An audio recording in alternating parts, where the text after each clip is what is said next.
highest valuable success. I'm Aiden Chandra. I'm a freshman here at Stanford, and I frankly love electrical engineering. And I'm here to share with you perhaps the biggest life lesson I've learned from being practicing electrical engineer. So over the summers, I work as an electrical engineer at Law. This is actually my company, shameless plug for YouTube.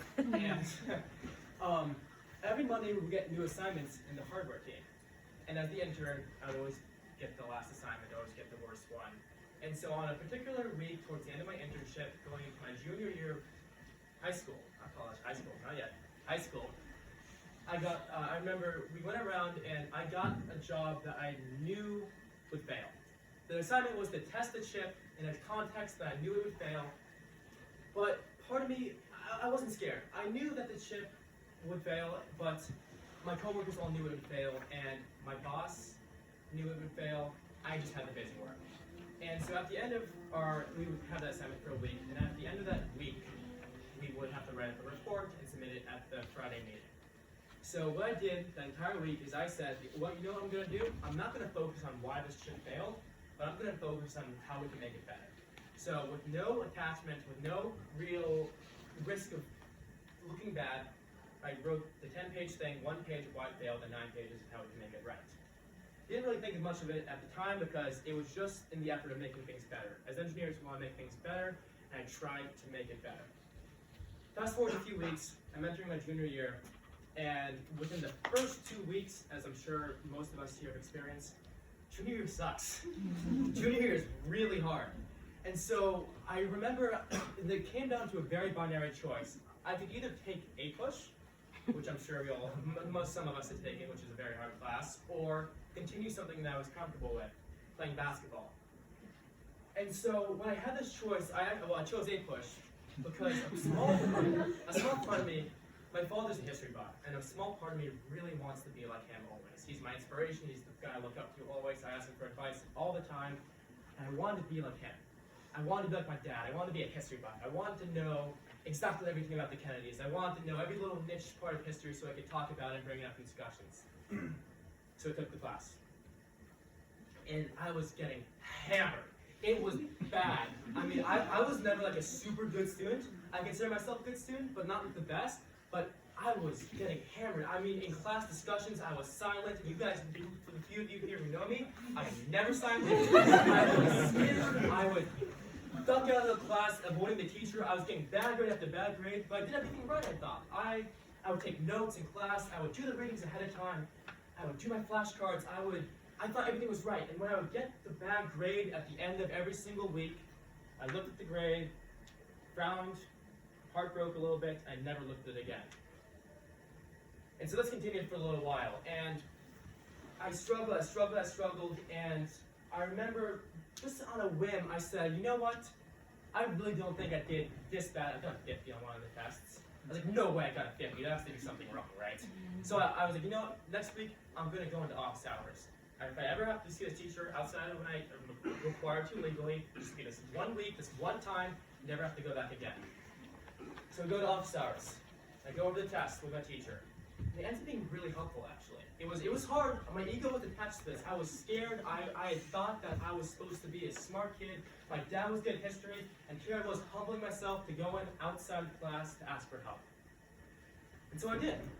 And what I learned was so invaluable. And outside of just the content of that chapter that I'd forgotten, I learned some paradigms, some tricks, some new things that the teacher even told me what format the next test would be just because I went into office hours. And so the next week, the grades started getting better. And I went into office hours again. And the grade kept getting better and better. And I started learning what the class really was. And I started actually being able to do less preparation outside of class and actually just go to office hours more and read the chapters closer to the test date and save more time and overall just kind of get it down, kind of feel better about the class. And what I realized is that just 3 weeks before that, actually technically a month before that, I had used failure in electrical engineering as a tool for improvement, as a direct reason for why I know, as a direct kind of compass as to where to go in the right direction next for failure. But when it hurt my ego, when it hurt my personality, when it hurt my character in the setting of A-Push, I refused to look at failure as a useful data points. And so I implore all of you, please, please, please take take a page out of the electrical engineering handbook and love failure. Look at all your bad grades. Look at what you do wrong. Look at those moments you feel awkward. Look at those moments you say things that might not, settle in the room the correct way, and learn from them. Because after all, once we detach our egos from our failures and our successes, we'll all be a little bit happier. Thank you.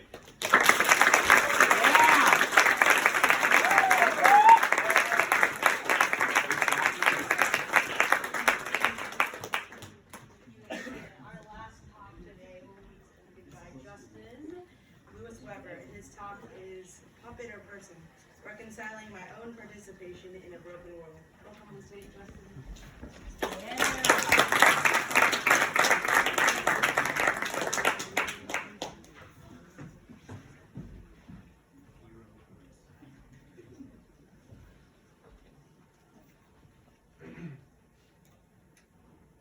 A few months ago, I was walking through the streets of San Francisco, and I saw a homeless person. They were sitting there on the sidewalk, begging for anything that I could spare so that they could feed their family.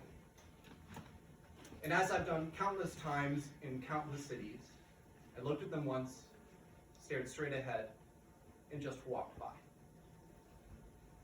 I wanted to be a good person, and when I wasn't, I felt sick, like there was something wrong with me.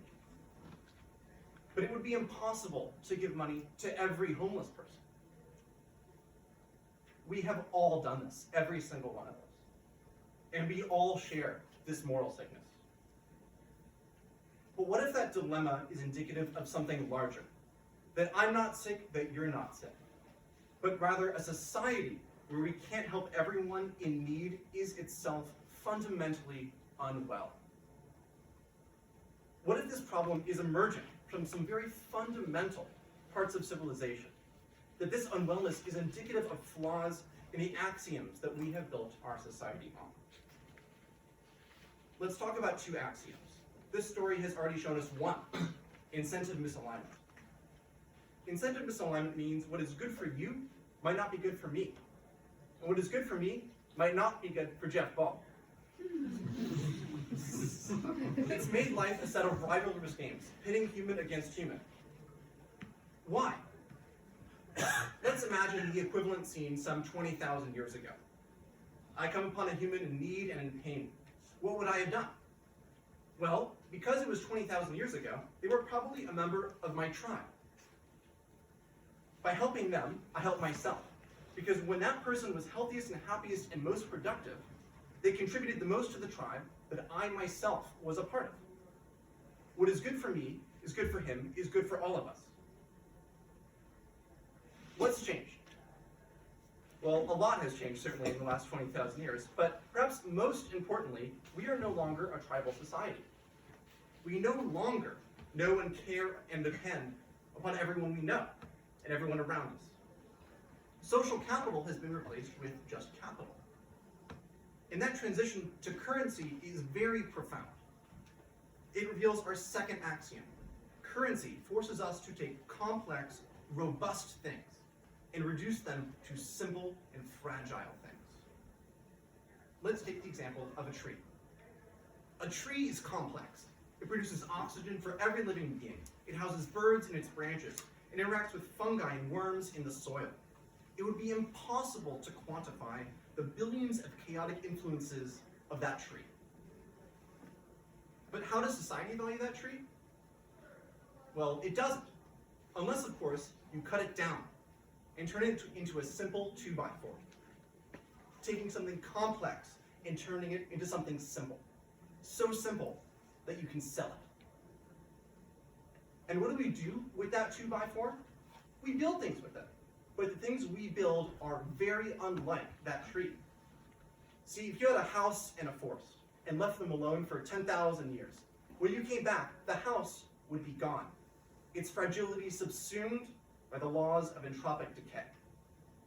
But that forest is robust. It would still be there, and probably healthier and bigger than when you left it. Unless, of course, you cut it down to build that house. It's my belief that these downstream issues of the homeless man and the tree, which of course represent social injustice and environmental destruction at large, are actually impossible to solve. Because what's made these problems isn't going away. It's like a game of whack-a-mole. Whacking it once does not kill the mole. So if the axioms of incentive misalignment and currency are wrong, what are the right axioms, you might ask? The honest answer is I don't know. But I know that deeply understanding and precisely articulating what is wrong with the world is the first step towards a solution. As we better define the problem, the more wrong solutions we can eliminate. The more we picture the question, the more the silhouette of the answer reveals itself.